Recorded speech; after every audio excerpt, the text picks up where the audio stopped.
Hi, I'm Sam. I'm Erin. And this is Maine and Local. Coming up tonight, we will speak about business grants to Hartford businesses. We'll be talking about a concert that's going to be in person At the Beaver Dam. very soon, yes. And we will be talking to Sandy Robinson about human trafficking. This is Maine and Local.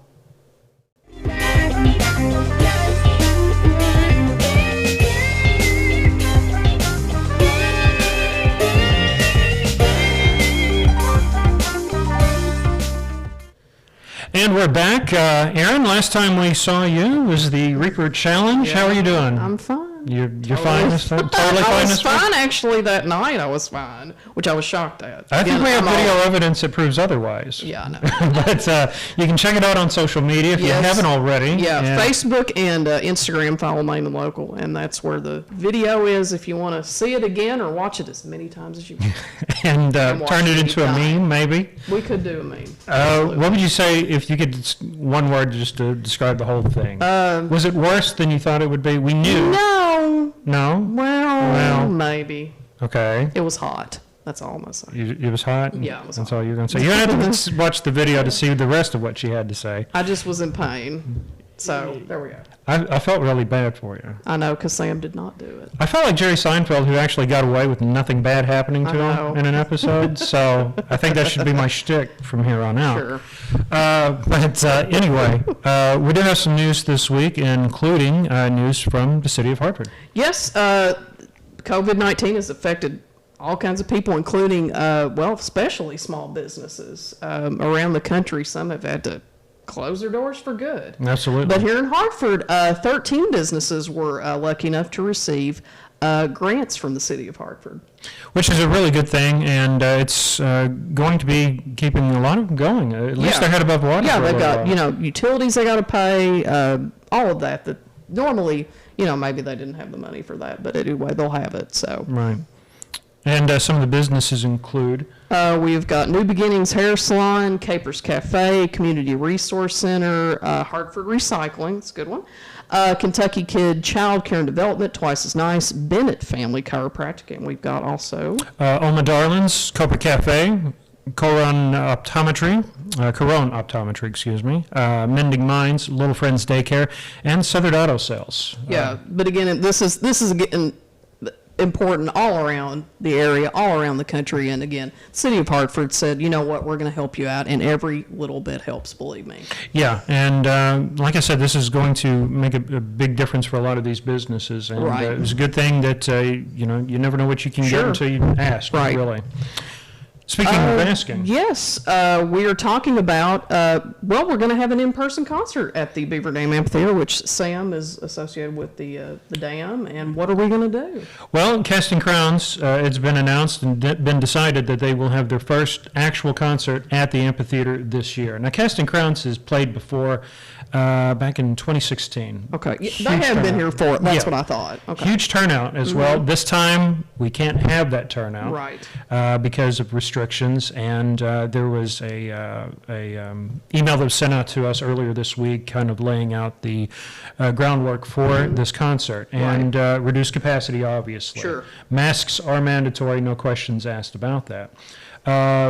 There will be temperature checks at the gate, which we were discussing before the show. That could be kind of a tricky situation in the If heat. somebody does have a fever. Right, they would Yeah. get their money back right then and there. Oh, but okay. but if you get a temperature check and it's 90 degrees outside, guess what? Yeah, but here in Kentucky, it could be hot, it could be cooler, like it was a couple weekends ago for graduation where it was so nice. That is So, possible, and I think that was the catalyst to make them feel like maybe they could do could this. pull it off. Yeah, Okay. But safety is the main concern. Right. And this is still kind of changing day by day.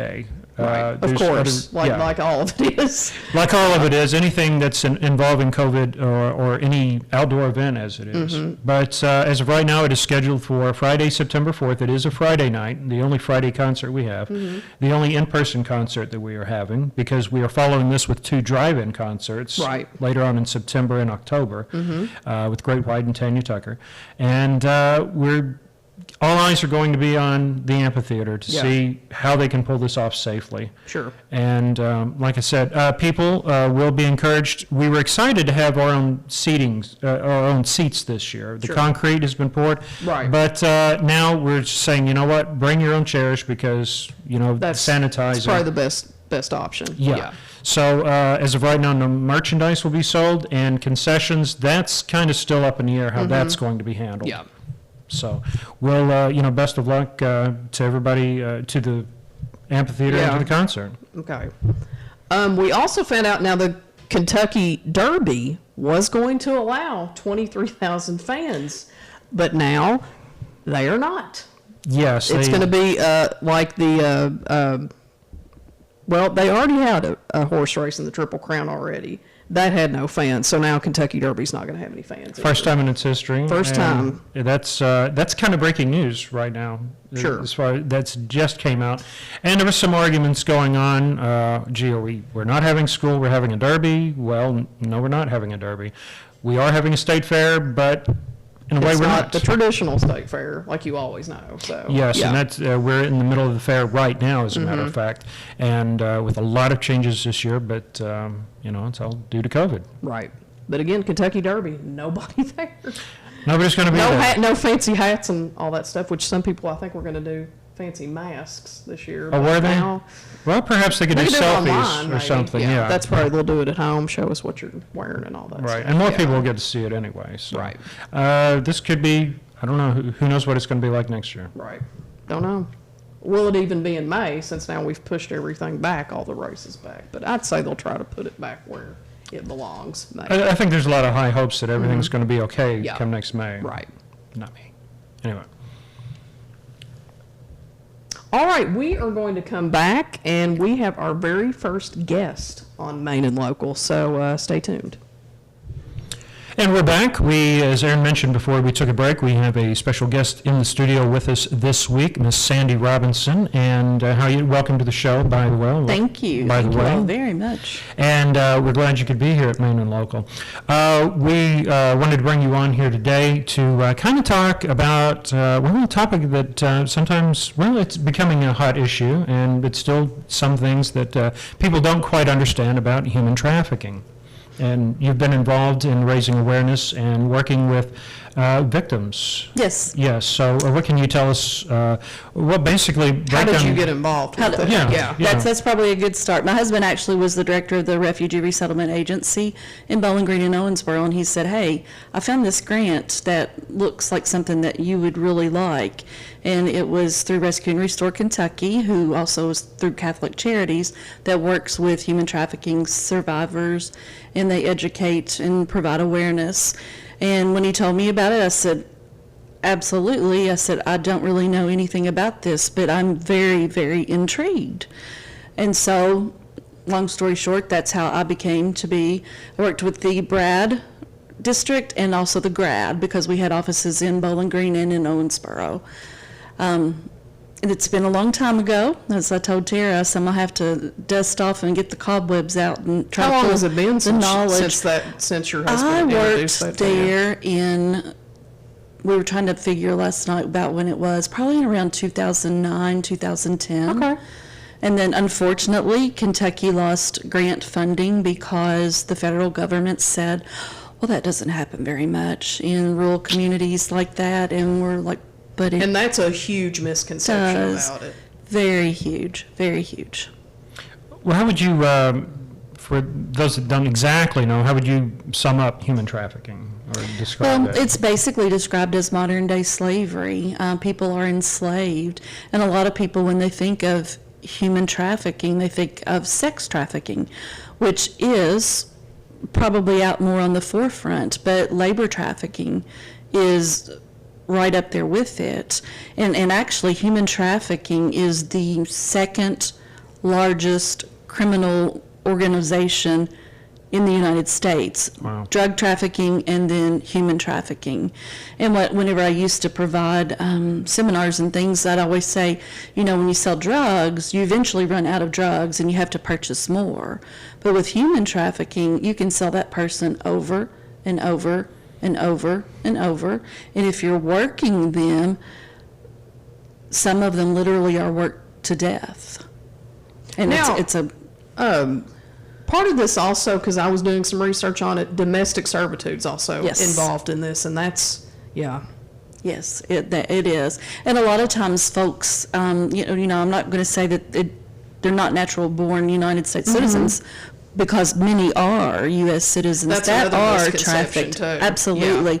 But a lot of times they do come from poor countries, and they're promised good jobs in America.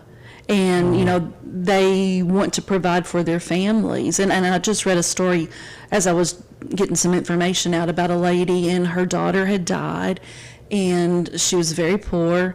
And someone approached her and said, I can get you a really good job in the United States. Would you be willing to go? She said yes, because she had another daughter and her mom, and they were struggling. So she was actually brought to a clothing factory in California. But when she got there, they said, okay, you owe us $3,000 for just getting you here. And the rate of pay that she was making made it nearly impossible Yeah. to even think about paying the $3,000. They made her sleep at the facility. She had very, very limited mobility. Finally, one of the other workers that did come in thought something's just not right with this. They saw, just signs. This person's here when I get here. This person's here when I leave. It doesn't seem they ever go out for lunch. And so the lady actually talked to her and said, "Hey, is everything okay with you?" And she didn't confide in her at first, and finally she did. And long story short, she was able to finally get out of that situation, but it was very difficult. And I'm positive there are many, many like her that never get out of that situation. I would say with the internet, that has really changed the game since you started. Yeah, probably so. Of course, we have access to a lot more information. It was big. There was a agency, I guess if you want to call it for lack of better words, called Backpage. And that's where a lot of sex trafficking was done, but the federal government did actually shut them down a few years ago. But the survivor that I worked with, the one in particular that I worked personally with, that she was advertised there. And also, this is something that could happen anywhere, and you said it's kind of ignored in the smaller areas. Yes. Do you find people just don't want to believe it and hope it goes away, or? Or it only happens to It doesn't happen, people, yeah. and I read something the other day that people hide that. It might happen in their family. They may become aware of it, but they're ashamed. And that even happens with survivors, because manipulation is a huge way that they are brought into trafficking, whether it be labor or sex trafficking. They're manipulated, and then the trafficker will hold that over their head. I know where you live.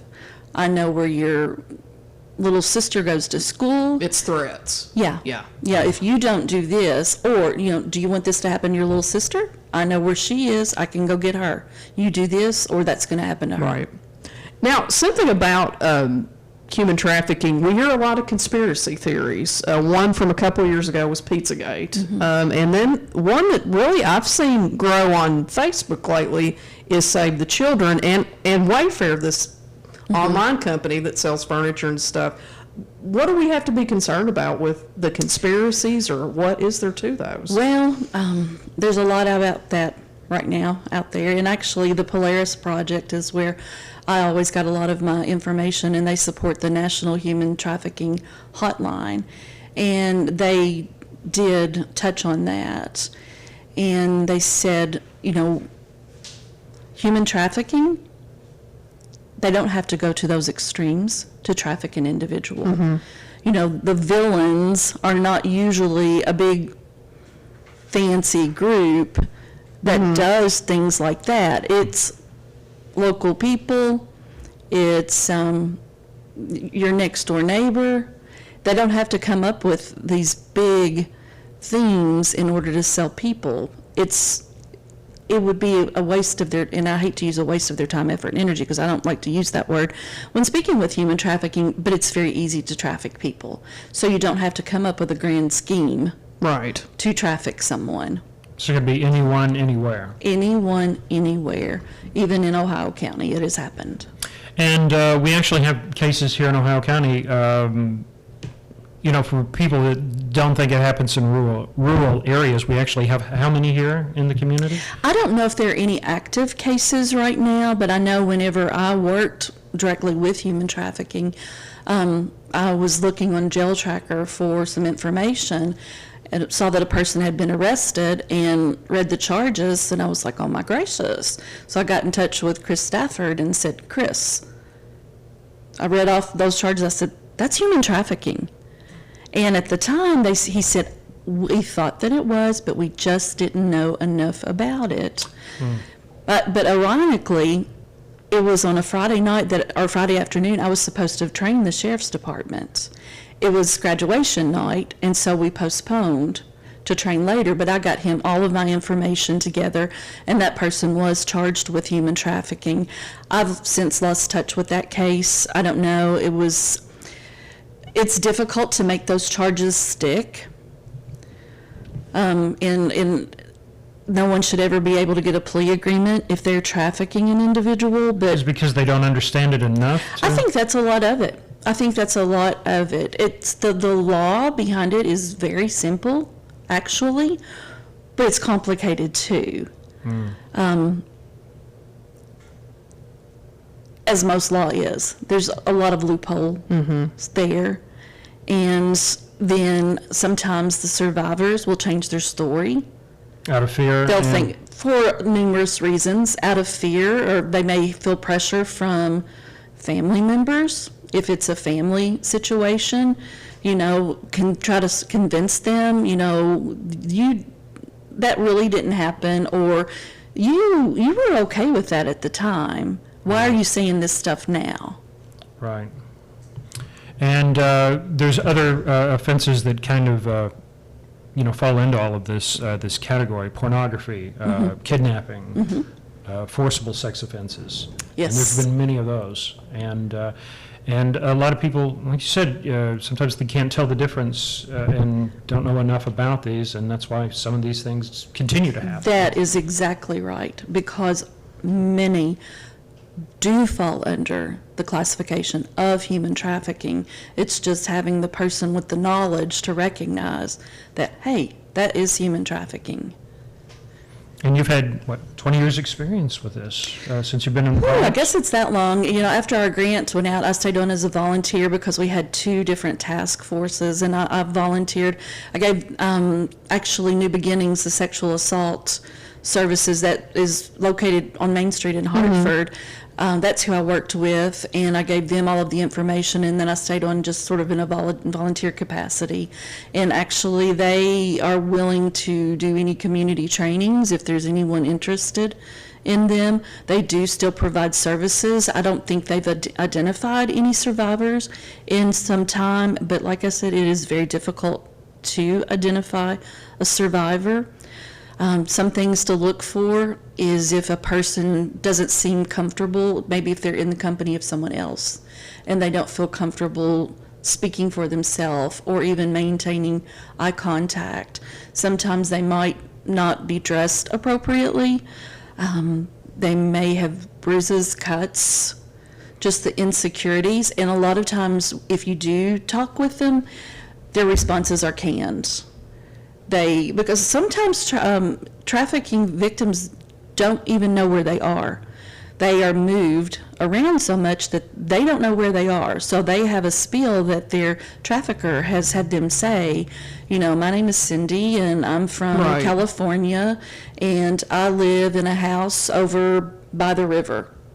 And so their personal information might be really vague. What ages are, several ages, but again, what are some of the common ones we've seen, maybe even that you have experienced in Kentucky or? Sadly, no age is off limits. Right. Have there been literally no age? Can I ask what the youngest one? I haven't worked with anyone really young, but I'm aware of cases. Right. The young lady that I primarily worked with was 16. Okay. And the way that she actually got into trafficking, she was from not far from here. and in another state, but not far from here, and they heard of the work that we were doing out of Owensboro, and so they contacted me and said, "Can you help this person?" And I said, "We'll see what we can do." But her dad, they're all born in the United States, but her dad went to the Philippines frequently. He ended up purchasing a business there, and he eventually put her to work there. Wow. So how can others help? How can we get the word out about this? If you go online, there is so much information, especially, like I said, under the Polaris Project, Rescue and Restore Kentucky, and the National Human Trafficking Hotline. And I think we're going to include those links. And some Now, phone Thistle numbers. Farms, I actually know about them. They're in Nashville. Yes. They make and sell products, Yes. and I Yes. bought a candle from them Yes. before. And they're a wonderful organization. That is one reason why I Yeah. wanted to include them, because whenever I was actually working with the task force, I would try to always buy products that were made by survivors. My earrings were made by Yes. human trafficking Yeah, survivors. that's what they do. They have survivors make all kinds of products. I have on panjamis, and Yeah. they're made by survivors. And then there's a bag right there that was made by human trafficking survivors. And Thistle Farms is another one. Hold it up for the camera The there. lotion that I had, I used up, but I used to give them as gifts when we would do Yeah. trainings, just draw someone's name to give them some information. Also, there's a lady named Teresa Flores, and she's a survivor. You can look her up on Facebook. She has a project called SOAP, and she goes to large areas where large events are held, unfortunately, like the Kentucky Derby, because anytime anything is like that, the Super Bowl, Right. that Or is the an fair, if we epicenter, ended up having the exactly, fair this year. for human trafficking. And she goes into hotels and places bars of soap in the restroom with the human trafficking hotline Oh. phone number on it. Social media is something I've noticed lately. We've talked about hashtag Pizzagate and Save the Children. Do those help raise awareness, or does that get any kind of false information out there? Or Based upon my findings with the Polaris Project, who's been around since 2002, no. Right. No.